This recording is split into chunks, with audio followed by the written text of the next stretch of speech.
Hi, this is Debbie Stone. I want to welcome you to ECED 505 for summer 2017. This course has three sections in it. It has 600, 601, and 002. I have met the students from 600, 601, and many of you from 002. So welcome back. I'm glad to have you all back in my course.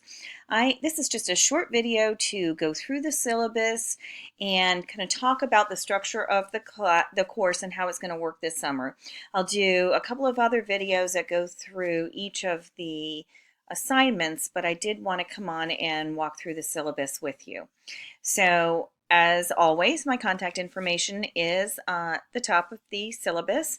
My campus phone number is listed. I will be on campus a couple of days a week this summer, but I will not be on campus every day.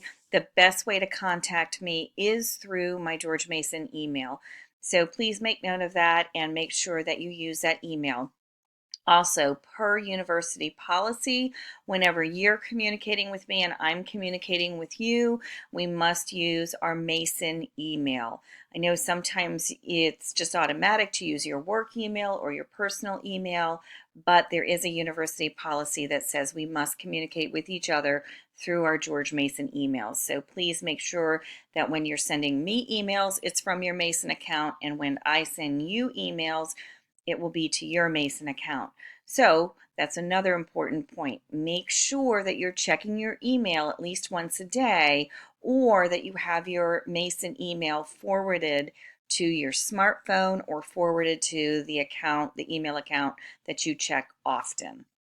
So let's walk through the syllabus. This is a 100% online course, so there are a few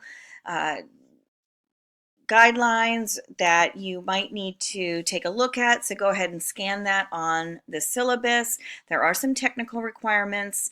We will be using Blackboard. We'll also be using Google Drive and Google Docs, particularly as you're working in your PLCs, and one of your assignments that has 4 parts is something that you will work together through your PLC to complete. So it will be important that you have a Gmail account, or you're using your Mason account to link to all of the Google apps. You will want to have access to Google Docs and to Google Drive. We may use Hangouts, Google Hangouts, but at the very least you will be using Google Docs and Google Drive. So you can go ahead and scan through the requirements here. The objectives begin at the top of page 3. This is Introduction to Early Childhood Special Education. So this is the content that we will be covering in this course throughout the summer.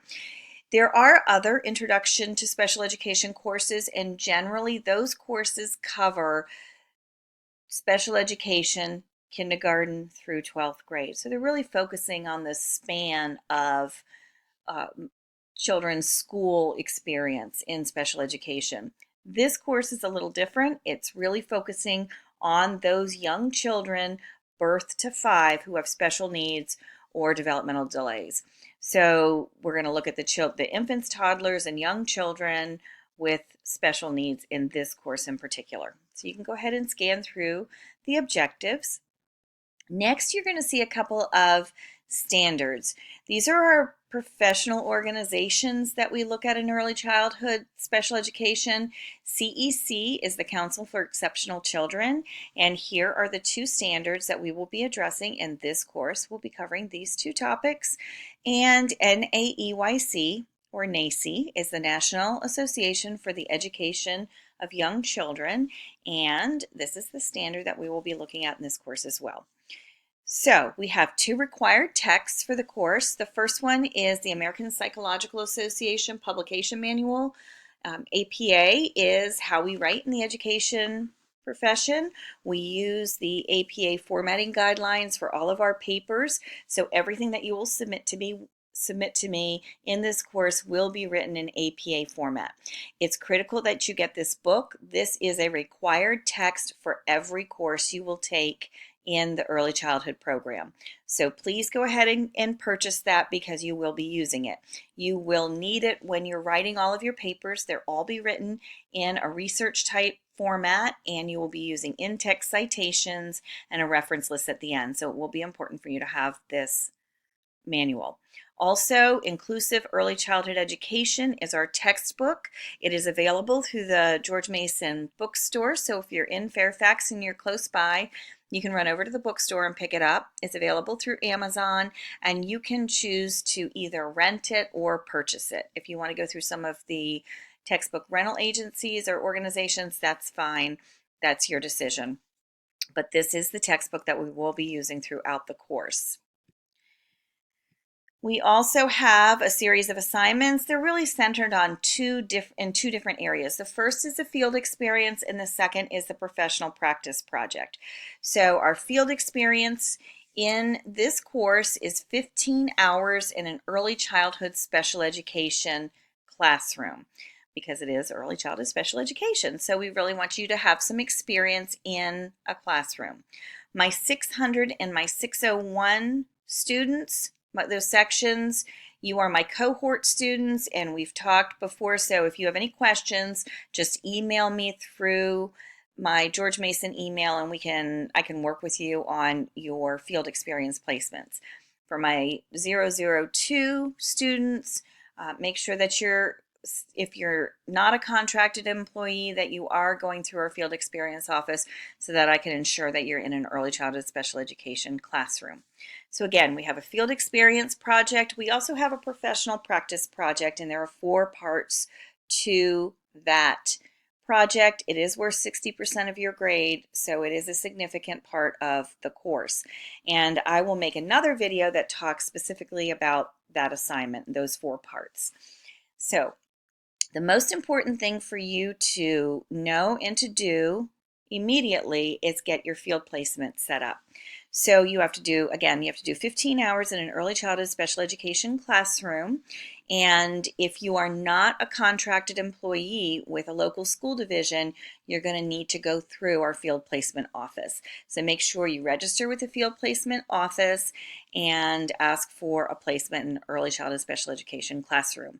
If you are a contracted employee, then you may do your field experience in your own early childhood special education classroom or in one that is in your school. If you have any questions about that, you're welcome to email me. If you are doing a placement in your school, in your classroom, or in your school, you'll need to let me know. And if you're going through the field experience, this field experience office, you'll need to let me know that as well. And that is what the approval form is for, the field experience placement approval form. And that is due to me by the 25th, which is this week. And I want you to let me know where you will be doing your field experience. Fill out the form, upload it to Blackboard, and you get a point for submitting it. So if you're waiting on your field experience placement through our placement office, just indicate that on the form and I'll know to be looking. If you don't have a placement in a week or so, I can run down to the office and see if I can facilitate that. If you're doing it in your classroom or in your school, just let me know that as well. Then when you complete your 15 hours, you will fill out either the on-the-job placement documentation form or the field experience documentation form. You will not submit both. You will just submit one. If you're doing a placement in your school or in your classroom, you'll use the on-the-job placement form and you'll have your AP or your principal sign that form. If you're doing it through our field experience office, you'll use the field experience documentation form, and the teacher in whose classroom you're observing can go ahead and sign that form for you. After you complete your field experience, you'll do an observation and reflection paper, and there are some questions, guiding questions. This is the information that I'm looking for.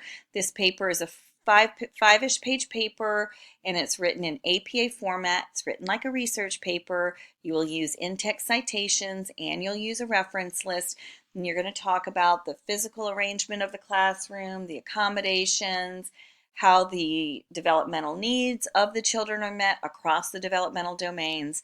And we'll talk about this a little bit more when it gets closer to the due date, which is middle of June.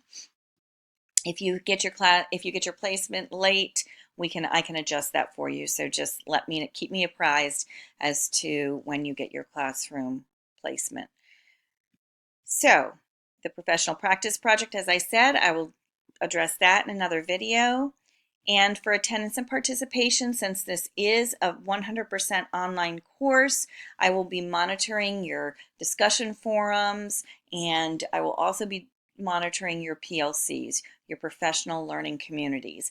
You're signing up for those this week, and then I will get them set up. I will get places for you on Blackboard to meet. Some of it may be through Google Hangouts, some of it may be through blogs. You've also got a spot on the discussion forum, and I will be monitoring that activity for your participation points. Here's some general information on your written assignments. Again, you see that we really focus on APA format in our program. This is the grading scale that we use for graduate students. 500 level classes are graduate classes, so this is the grading scale that we will use. Just be aware that you need at least a B- for this course to count towards licensure. For all of your classes to count towards licensure, you do need a B-. Here is the class schedule. We have the week on the left side, the topics in the middle, and whatever is due or your class readings on the right-hand side. As I sent in an email last week, I think it was last week, there was a problem with Patriot Web and how this course was listed. The dates were incorrect. So to correct it and to address everybody's needs, we went ahead and made the course from the beginning of the summer session to the end of the summer session. So technically this class goes from May 22nd to August 12th. And what I did is I front loaded the field experience for the first month of the class so that we can catch up for those cohort students that are taking another class, and we can get started the end of June, which is when this course was supposed to begin. But it works out well because we need to get you in and doing those 15 hours of field experience in an early childhood special education classroom. And since most schools get out the middle of June or third week in June, this will give you an opportunity to get those hours in before the kiddos go home for the summer. We also have in Fairfax County, we have PAC or preschool autism classrooms, and those classrooms tend to run 50 weeks a year. So there are opportunities for field experiences through the summer if you run into a problem. So you'll notice for the first couple of weeks, we are really just focusing on the field experience. This week, you're telling me what you're doing for your field experience. I'm getting you set up in your PLCs, and then you're going to be focused on getting your field experience completed, and you can also do your field experience observation and reflection. We will then get started the week of June 26th with the content. And again, you can see all of the topic areas that we'll be covering and what is due with regards to your readings and any other assignments that are due. These CEC documents, some of them are linked in the syllabus, and from what I understand, the third link is broken, and that's what happens when you use online resources. But these documents are also linked in Blackboard, and the links in Blackboard are current, or at least they were yesterday. So you should be good as far as finding these CEC documents in Blackboard. You go to the Resources tab, you'll see that on the left-hand side of Blackboard, and when you click into Resources, you'll select the Professional Ethics and Standards folder, and all of these documents are in that folder. Again, you can follow through as far as the chapters and which topics we're talking about each week and when the assignments are due.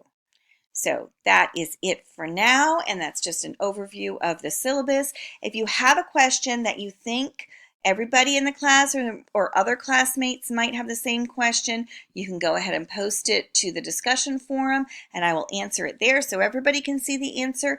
If it's something that's more individualized to you, go ahead and shoot me an email, and I'll give you a response. Take care, and I'll meet you soon back on Blackboard.